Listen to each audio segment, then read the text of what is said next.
18h, bonjour et merci d'être avec nous pour ce journal du vendredi 19 janvier.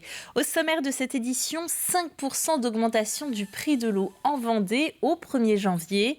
La sécurisation de l'approvisionnement en eau potable est un enjeu majeur pour le département. Des investissements sont donc nécessaires. Faut-il pour autant lui préférer l'alcool ? Le service addictologie du centre hospitalier de Fontenay-le-Comte pose la question de la place que nous lui accordons au cours d'une soirée débat. Elle s'appuie sur la projection du film Drunk. Enfin, décidément, on est dans l'élément liquide ce soir puisque nous parlerons aussi navigation. L'Arkea Ultime Challenge s'est élancé de Brest le 7 janvier. Embarquement à bord du bateau Sodebo pour découvrir cette course hors du commun. Mais c'est une mauvaise nouvelle sur notre facture. Le prix de l'eau au mètre cube augmente légèrement.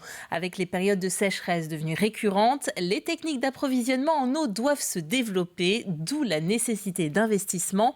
On fait le point avec notre journaliste Colline Davy. Quelques rappels pour commencer. En Vendée, l'eau est gérée par un syndicat, Vendéo, à l'exception de 2 communes, Roche-Servière et Saint-Philbert-de-Bouenne, raccordées à la Loire-Atlantique pour des raisons géographiques. Le tarif de l'eau potable est identique sur tout le territoire. Il diffère simplement en fonction de 3 catégories. La catégorie bleue pour les particuliers, la jaune pour les entreprises et la verte pour les gros consommateurs.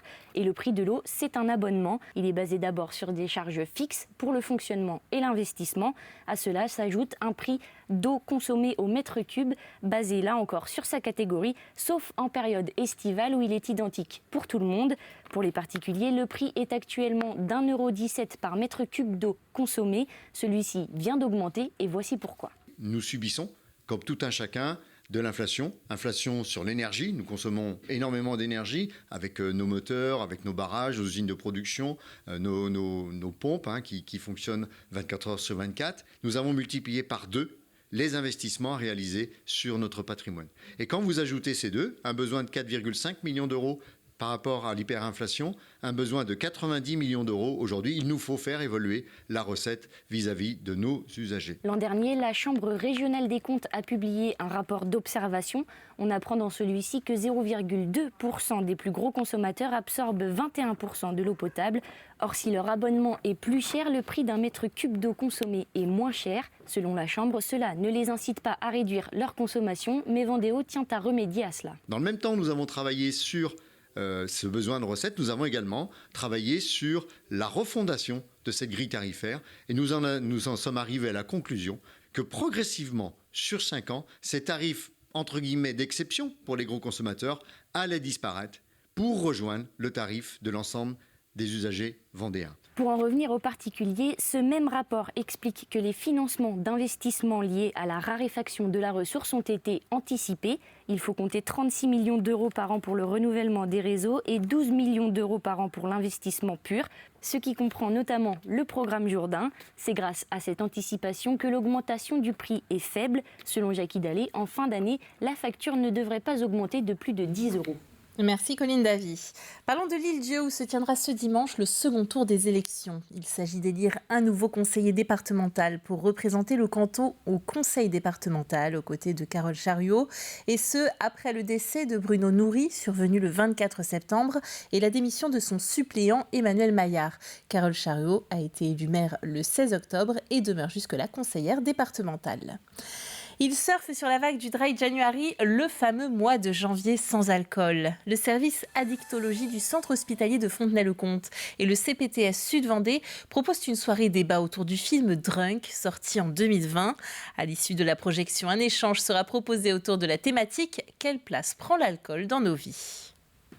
On a eu l'idée de faire quelque chose de sympa autour d'un film qui amène beaucoup de questions et ensuite un débat qui est plus une discussion qu'un réel débat, vraiment un temps d'échange sur la place que prend l'alcool dans nos vies et dans la société. Ça ne va pas être un cours magistral. L'idée, c'est vraiment d'échanger sur ce que les gens ont perçu du film, en quoi ça vient les questionner sur leur propre consommation, en quoi ça vient les questionner sur des consommations de leur entourage ou dans la société, avec vraiment cette idée de pouvoir échanger librement sur cette question de l'alcool sans tabou et sans pression. La soirée se déroulera le jeudi 25 janvier à 20h au cinéma Le Renaissance de Fontenay-le-Comte.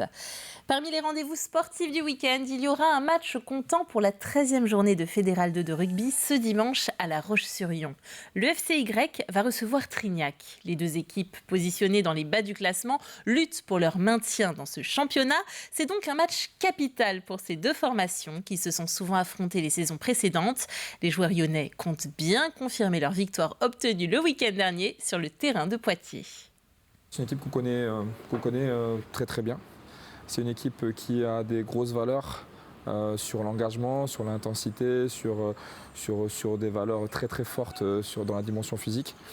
Donc on s'attend à un match très très rude. C'est généralement pas les plus beaux matchs et j'ai espoir quand même que nous on soit plutôt serein et qu'on soit focus sur notre objectif à nous et pas rentrer dans une sorte de guéguerre qui nous permettrait de faire du non-jeu et qui favoriserait peut-être l'adversaire.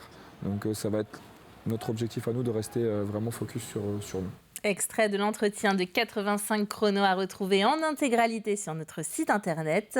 Coup d'envoi du match dimanche à 15h15 au stade Henri Desgranges. Nous en parlions la semaine dernière. Le Rallye Dakar vient de se terminer. Regardons au classement final où se trouvent nos Vendéens participants. Ronan Chabot et son binôme Gilles Pillot pointent à la 33e place de la catégorie auto. L'autre Vendéen, Thierry Bétis, concourait catégorie moto sans assistance. Il est à la 80e position du classement. Félicitations à eux. Le 4 juin prochain, les Sables d'Olonne aura la chance d'être la ville-étape du relais de la Flamme olympique. Une grande fête populaire sera organisée pour cette journée historique. La ville a sélectionné 4 sablets qui porteront cette flamme, 2 femmes et 2 hommes qui représentent toutes les générations. Il s'agit donc de Marie Bouclainville, éducatrice sportive spécialisée, Luc Bourron, président de l'Office du sport sablais, Laurent Foreau, journaliste sportif passionné et enfin Hélène Nouesmoine, championne de planche à voile. Et la voile, on continue d'en parler justement avec l'Arkea Ultimate Challenge, une course autour du monde complètement inédite qui reprend le tracé du Vendée Globe mais à bord des Ultimes, ces gigantesques trimarans de 60 pieds. 6 bateaux sont au départ, parmi eux le Vendéen Sodebo. On fait le point en ce 12e jour de course. C'est le tour du monde des géants. L'Arkea Ultimate Challenge s'est élancé de Brest le 7 janvier dans des conditions idéales. 6 concurrents sont en lice sur des trimarans longs comme un terrain de basket. Il s'agit de la première édition d'une course déjà mythique. On a le droit de s'arrêter. S'arrêter, ça ne veut pas dire qu'il y a des stands comme en Formule 1 qui nous attendent avec des changements de pneus. Il y a un énorme désavantage à s'arrêter évidemment, parce qu'on va quand même moins vite quand on est arrêté, surtout que les ports ne sont pas exactement sur la trajectoire. Le routage est autorisé, c'est-à-dire que c'est l'information personnalisée, ça veut dire que chacun de ces 6 bateaux, chacun de ces 6 skippers a une équipe à terre. Il y a quelque chose de nouveau dans le fait qu'il y a une confrontation sur des engins qui ne se sont jamais confrontés, en tout cas autour de la planète. En partant le même jour, en partant en même temps, du même endroit, sur les bateaux les plus rapides du monde. Ça, c'est nouveau. Les Vendéens Sodebo ont embarqué dans cette course folle avec leur Ultime 3. À la barre, Thomas Coville. En ce 11e jour, il se place à la 3e position, derrière le Maxi Edmond de Rothschild et SVR Lazartigue. Mais ce dernier vient d'annoncer une escale technique. Il est victime d'avarie suite à une collision ce jeudi. Voilà qui pourrait faire les affaires de Thomas Coville. Il a connu quelques journées un peu trop calmes à son goût. Je préfère quand c'est un peu plus moins calme. Il a fait son entrée mercredi dans les mers du Sud. Et on a réussi à attraper un front qui va nous emmener dans les 40e. Cette bagarre pour attraper ce front, elle a été très importante par rapport au fait de rester avec nos 2 petits communs devant qui s'étaient un peu fait la malle. Et donc il a fallu hier et avant-hier qu'on cravache fort. Et on s'est fait 2 très belles journées. Avec des journées à presque 800 000 par jour. C'est à la fois une belle performance et puis il la fallait quoi. Et c'était soit ça, soit on se faisait décrocher. Les dégâts rencontrés par Tom Laperche sur SVR Lazartigue ne sont pas encore évalués. On ignore la durée de son escale. Bien sûr, rien n'est encore joué. Le record est détenu par François Gabard en 2017. Il a réalisé son tour du monde en 42 jours. Et Thomas Coville qui s'est laissé un petit peu distancer aujourd'hui par le Maxi Edmond de Rothschild. Nous suivrons bien sûr cette course avec attention. On voyage tout autant sans bouger de chez soi avec un bon livre. Les nuits de la lecture démarrent justement ce jeudi et jusqu'à dimanche dans un certain nombre de librairies, bibliothèques, médiathèques ou encore centres de loisirs. Thème de cette année, le corps. À Challans, au sein de la librairie Au Chaland, ce vendredi soir, c'est une animation dédiée aux plus jeunes lecteurs qui est proposée. Vendredi soir à 18h30, nous accueillons les enfants à partir de 3 ans pour raconter des histoires autour de la thématique annuelle de la nuit de la lecture, qui est le corps. Nous sommes 3 lectrices, Manon, Héloïse et moi-même. Et nous allons raconter 4 à 5 albums pour différents âges, puisque nous accueillons des enfants qui ont 3 ans, mais aussi certains qui ont une dizaine d'années.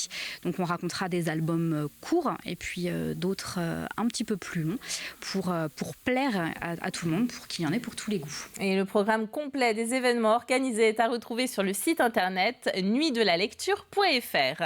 On jette un rapide coup d'œil à la météo avant de se quitter. La météo de ce week-end qui sera toujours fraîche ce samedi. Ça se réchauffera un petit peu le dimanche malheureusement.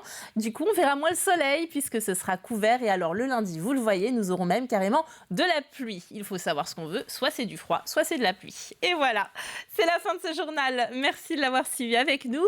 Retour de l'actualité lundi dans votre matinale en compagnie de François Pérez. Quant à moi, je vous souhaite un bon week-end et à bientôt sur TV Vendée.